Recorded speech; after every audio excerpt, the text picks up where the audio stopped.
Welcome to Tokyosaurus. So what's up in Japan? I'm sure there are many of you who jumped on the bandwagon to play Pokemon Go when it first launched way back in 2016. But as you probably noticed after a few months, the craze sort of died down and the once super populated Pokestops or gyms at your local parks quickly returned to their original form. But now that it's been more than a year later after the initial boom of their record-breaking 45 million daily players, which has dropped to about 65 million players per month when it hit the 1-year mark, just exactly how popular is Pokemon Go now? And specifically in Japan, where Pokemon is life.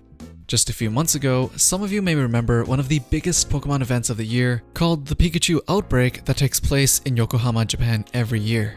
Remember those videos you've seen with an army of big Pikachu mascots walking all over the city? That's the Pikachu Outbreak. This year, in 2017, there was a record-breaking 2.3 million people that attended the event in Yokohama, where we not only got the usual Pikachu Outbreak happening, but also a Pokemon Go Park event where players got the chance to visit two parks, one that has a ton of Pokemon from Kanto, and the other with a ton of Pokemon to catch from Johto. The Pikachu Outbreak event does happen over the span of 7 days, and the 2.3 million people that attended is the total number spread out over the span of those 7 days, which is about 300,000 people a day.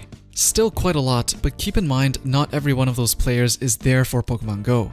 In fact, the event last year, which did not have a Pokemon Go event collaboration, already raked in 1.7 million people and similar numbers in the years before. So this event was already pretty established before Pokemon Go became a thing. That being said, we can also assume a good number of those 2.3 million people that attended the event are also Pokemon Go players. So even if not all of them are there for Pokemon Go, it's still an impressive number.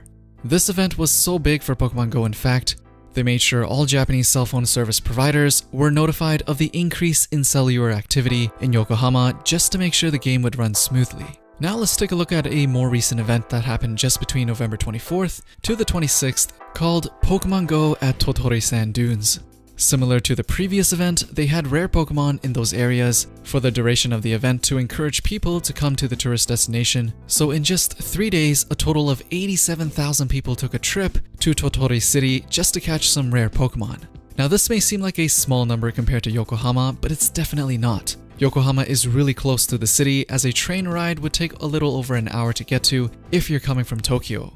Basically, you can pretty much go and come back within the day for most people in that area. Totori Sand Dunes, on the other hand, is literally in the middle of nowhere on the west side of Japan and would take about 8 to 9 hours to drive there from Tokyo. It's the largest sand dunes in Japan, so there isn't really much else there except for touristy stuff. So for Pokemon Go to be able to drive 87,000 people into a town whose population is about 570,000, it is absolutely mind-blowing. They also believe that in just 3 days, the Pokemon Go tourists that went there created 1 billion yen for local businesses. So needless to say, those were 3 very busy days for the locals of Totori. So in short, Pokemon Go is still crazy popular, at least in Japan, on a level that can even positively affect the economics of a town or city. Sure, Pokemon Go has dropped in daily concurrent users compared to when it first came out, but it is still a mobile game giant in terms of population and effect it can have in the real world.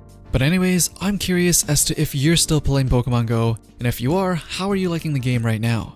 I was one of those players that played a lot of it when it first came out, then dropped the game after it made its first round of series changes. But it seems like the game has changed a lot since then and might be worth checking out again. But as usual, let me know what you guys think down below.